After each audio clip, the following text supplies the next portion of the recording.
Wake up. We're in the midst of a war. You might think that I've lost it.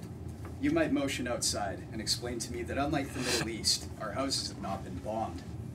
Our children do not die crossing minefields. There are no soldiers in the streets and no wounded. We are not at war. Just look. Canada, our home, is prosperous and secure beyond measure, unlike any other point in history. No other country has attacked us. No other country threatens us. We live in safety. How could the West possibly be at war? Wake up. Our war is more profound.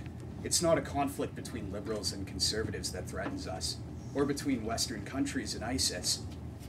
It's not a conflict between religion and modern society. All these things are unfortunate symptoms of this war, but not the cause. It's deeper than that. Our conflict is internal. The battle in the West is a spiritual one. It's psychological. You are at war with yourself. I'm going to talk to you today about why I believe the West has a spiritual crisis, and what we risk losing should we choose not to fight it. The soul of the West is in jeopardy.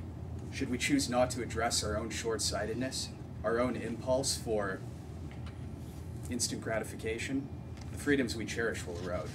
Make no mistake about that. Let's talk about the nature of this war. You need to know your enemy. Part of this talk was inspired by a book I read called Brave New World. How many people here have read it or are familiar with it? A few. I'll give you guys a brief summary. It's a dystopian novel set in Great Britain. People in Brave New World live in a totalitarian government where they are engineered from birth to fill a certain niche in society. The concept of having a traditional family, mother and father, brother and sister, is completely alien to them. Everyone is raised in a lab. All their basic needs are met by the government, and they have few concerns besides pursuing meaningless pleasures. Casual sex, a drug called soma, modern movies called feelies, which are pornographic in nature. Although the society in the novel is totalitarian, Huxley correctly pointed out that the totalitarian state of the future wouldn't need to rely on active enforcement to keep the regime going. Unlike someone like Stalin, who ruled through fear, or Castro, who did the same, the dictator of the future would only need to rely on people's base pleasures. This was Huxley's realization. Keep people going with bread and circuses, like one Roman leader said, and they would always follow you. In Brave New World, there's no need to suppress art or literature or ideas. People have no desire to engage in them. They're constantly distracted. There's no need to suppress monogamy either and force that everyone have a different partner. You only need to provide someone with casual sex in an instant, and they'll take it. All this, Huxley pointed out, leads to enslavement. The citizens in Brave New World do not realize that their freedoms to behave as they wish have completely eroded. They've been so distracted that it's been taken from under them.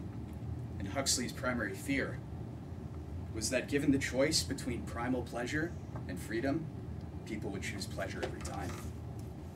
And this is the element of instant gratification that Huxley tried to warn us about.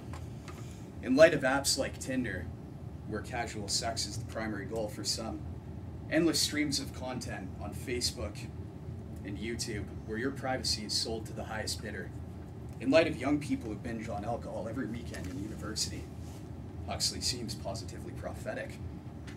People are supposed to read books on totalitarian states in order to inculculate themselves against this sort of thinking.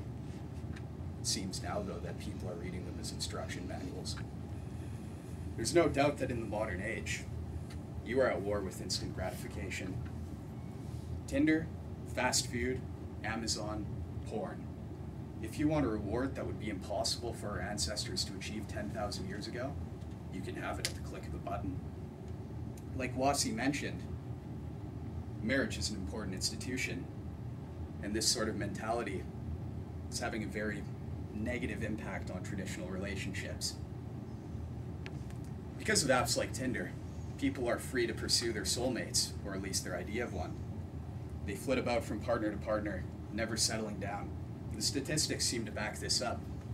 More millennials my age are choosing not to get married, not to have kids. Many don't see the benefit in it.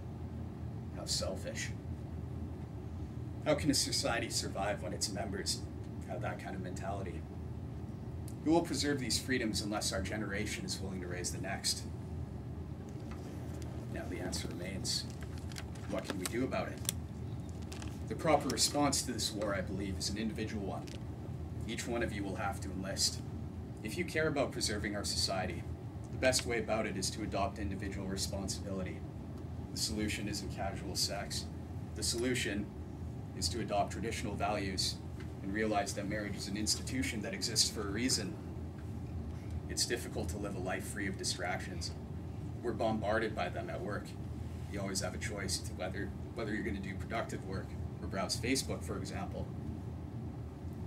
But it's a fight all of us have to attempt. It's the only way we can live a life that's more meaningful than just pursuing mindless pleasure. Our culture is often extremely short-sighted when it comes to relationships. Often we run around looking for someone to complete us. This is delusional. Your grandparents, your great-great-grandparents, never would have imagined this. Not only did they not have the same amount of choice we have now, but they would stick it out in relationships and try to make things work. If we wish to preserve the society we have, we need to combat this need for instant gratification. It will be necessary for all of us to put aside the idea of a soulmate and work on having a relationship with a less than perfect partner. In conclusion, you have two choices. Enlist in the spiritual war, or risk losing sight of our freedoms in the process. Those are our options. Choose wisely.